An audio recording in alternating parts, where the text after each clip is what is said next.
व्यक्तिगत जीवन में मेरे आज भी याद है, मेरी माँ ने एक बार मुझसे कहा कि मेरे मामा बहुत गौरवशाली हैं कि उनकी बिटिया ने उनको प्लेन का सफ़र करा दिया। क्योंकि हम गांव से आते हैं, किसान परिवार से हैं, तो हर चीज़ की हमारे लिए अहमियत है।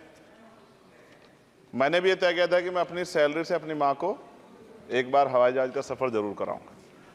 अब हालात ऐसी हैं, आप बेहतर जानते हैं, हमने देश भी जानता है, सब लोग जानते हैं कि गरीब आदमी हवाई जहाज़ में सफ़र नहीं कर सकता। प्रधानमंत्री जी तो कहा था बहुत दिन पहले कि चप्पल वाला जो है हवाई जहाज़ में सफ़र करेगा, लेकिन आज हालात ऐसे, किराया भाड़ा इतना बढ़ गया है, जो नीतियाँ हैं उसकी वजह से, कि गरीब आदमी सफ़र नहीं कर सकता है। गरीब आदमी तो ट्रेन में एसी के डब्बे में सफ़र नहीं कर सकता, इस तरह के हालात।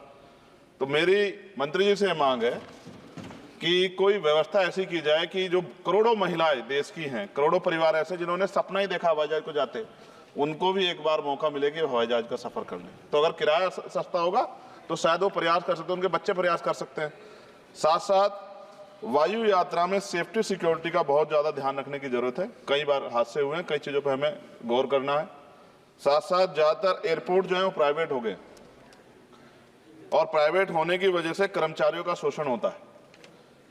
कर्मचारियों की, क्योंकि हमारे यहाँ बेरोजगारी बहुत है, तो कर्मचारियों को वहाँ काम करने में जो सैलरी मिलती है उसमें एक बार का टिकट भी नहीं आता कई जगह पे।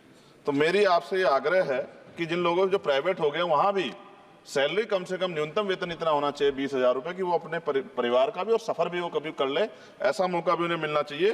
साथ साथ प्राइवेट होने की वजह से SC ST OBC के बच्चों को जो नौकरी मिल जाती थी वो भी जीरो होगी। तो मेरी आपसे आग्रह है कि अगर प्राइवेट भी हो गया तो उनसे भी कहा जाए कि कमजोर वर्गों के लोग बच्चों को मौका दिया जाए। साथ साथ नगीना में जहाँ जिन्होंने मुझे चुन के भेजा, मैं उनका धन्यवाद करता हूँ उस क्षेत्र का, वहाँ एयरपोर्ट नहीं, और लंबे समय से उनकी ये मांग, वहाँ पायलट ट्रेनिंग स्कूल भी नहीं है, एरोस्टेस ट्रेनिंग स्कूल भी वहाँ खोलना चाहिए, क्योंकि ग्रामीण क्षेत्रों की प्रतिभाओं को नकारना नहीं चाहिए। साथ साथ मेरा जिला जो है सहारनपुर, वहाँ एयरपोर्ट पुराना है, वो डिफेंस का है सरसावा में, लेकिन वहाँ से पैसेंजर जो है यात्रा के लिए कोई सुविधा नहीं। और साथ साथ एक जगह है छुटमलपुर, क्रांतिकारी जगह है, जहाँ हम पैदा हुए, क्रांतिकारी जगह है ही वो सर। तो वहाँ पे भी हवाई पट्टी की जो है स्थापना जो है सरकार को करानी चाहिए। हमारे लोगों को, छुटमलपुर के लोगों को बहुत अच्छा लगेगा और फायदा भी होगा, बहुत सारा जो है आसान हो जाएगा जनता के लिए।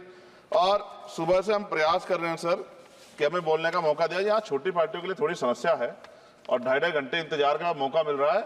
मैं भाजपा के साथियों को याद दिलाना चाहता हूँ, एक समय था कि आप पे भी 2 मेंबर ऑफ पार्लियामेंट थे, आज आपकी सरकार है, आपको तीसरी चौथी बार मौका मिला है।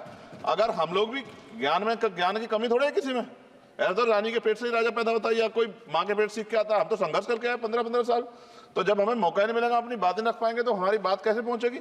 साथ साथ मेरा आपसे आग्रह है, ये मेरी मांग नहीं है, ये पंजाब के लोगों की मांग है। देश के प्रधानमंत्री जब कह के आए थे पंजाब में, कह के आए थे पंजाब में कि जब आदमपुर एयरपोर्ट का नाम जो है सतगुरु रविदास जी महाराज के नाम पे करने के लिए कह के आए थे प्राइम मिनिस्टर। आप पता करा लो, ऑन रिकॉर्ड है, प्राइम मिनिस्टर ने अपनी स्पीच में कहा जब पंजाब गए कि हम इस जालंधर में जो एयरपोर्ट है आदमपुर में, कि हम उसका नाम सतगुरु रविदास जी महाराज के नाम पे करेंगे। लेकिन सर दावे और वादे हैं, कब तक ये खोखले वादे होते रहेंगे। देश के प्रधानमंत्री की बात का कोई सम्मान होना चाहिए।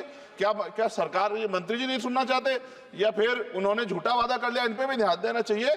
लेकिन साथ साथ मेरी मांग भी है, मैं पुनः इस बात को दोहराऊंगा सर, कि गरीब लोग, मैं गांव में जाता हूं, मीटिंगों में जाता हूं, पूछता हूं महिलाओं से, कभी हवाई जहाज सफर किया? मैं लाखों लोगों से मिल चुका, आज तक गरीबों ने हाथ नहीं उठाया सर कि उन्होंने हवाई जहाज का सफर किया, हेलीकॉप्टर का भी नहीं किया है। क्योंकि सर इस देश में आर्थिक गैर बराबरी बहुत बड़े पैमाने पे है। गरीब पैदा होता है, मर जाता, ना अच्छा इलाज मिलता, ना सुविधाएं मिलती, बस उसका जीवन है कि वो पैदा हो गया, ऐसा लगता है मजबूरी में पैदा हो गया, उसको पैदा ही नहीं होना चाहिए था। इस देश में कमजोर वर्गों के लोगों का भी सम्मान होना चाहिए, उनको अवसर मिलना चाहिए। सरकार की योजनाओं में गरीबों की हिस्सेदारी होनी चाहिए, इस बात का ध्यान जो है सरकार को रखना चाहिए। और अगर सरकार नहीं रखती है तो वो सरकार सर गरीबों की नहीं हो सकती है। नौजवान जो है मंत्री सरकार ने दिए हैं, और मुझे उम्मीद है कि एक नौजवान दूसरे नौजवान के दर्द को और गरीबों के दर्द को और ग्रामीण क्षेत्रों के दर्द को समझेगा। और मुझे भरोसा है आपके ऊपर, आपकी शैली के ऊपर, क्योंकि पिछली बार भी विषय उठा था। हम जाते हैं सब लोग कि आप इस बात को इस बार सफल करने में कामयाब हो जाएंगे। मेरी मंगल कामनाएं भी है कि कोई गरीब परिवार आपको प्रार्थना करे, दुआएं करे कि आपने उनको ये मौका दिया। वरना आदमी पैदा होता है भारत में और गरीबी में मर जा, हजारों साल चला। अभी आजादी के 75 साल बाद भी अगर ये नहीं हो पा रहा है तो इस पे हमें गौर करना चाहिए कि क्यों नहीं हो पा रहा। कई सीनियर साथी हमारे यहाँ हैं, मैंने उनको प्लेन चलाते हुए देखा, मेंबर ऑफ पार्लियामेंट होते भी। मेरा विश्वास है कि अगर इधर से भी और इधर से भी सब लोग जनता के विषय में सोचेंगे तो जनता की जिंदगी आसान होगी, जो कि अभी नजर नहीं आती। और मैं फिर आपसे आग्रह करूंगा, आप चेक कराइए, SC ST OBC के बच्चों को वैसे ही नौकरी नहीं मिल रही है, और जब ये पूरा सेक्टर प्राइवेट हो जाएगा तो क्या रिजर्वेशन करेंगे हम लोग? क्या फायदा रिजर्वेशन का? जब SC ST OBC के बच्चों क्या रिजर्वेशन का फायदा? गाली तो खाते हैं इस नाम पे, लेकिन रिजर्वेशन ही कहां मिलेगा जब सब प्राइवेट हो जाए? प्राइवेट वाले कहां दे रहे हैं? तो उनको कहिए कि प्राइवेट सेक्टर में मैं विधेयक लेके आया, निजी विधेयक, कि प्राइवेट सेक्टर में SC ST OBC के बच्चों को मौका मिलना चाहिए।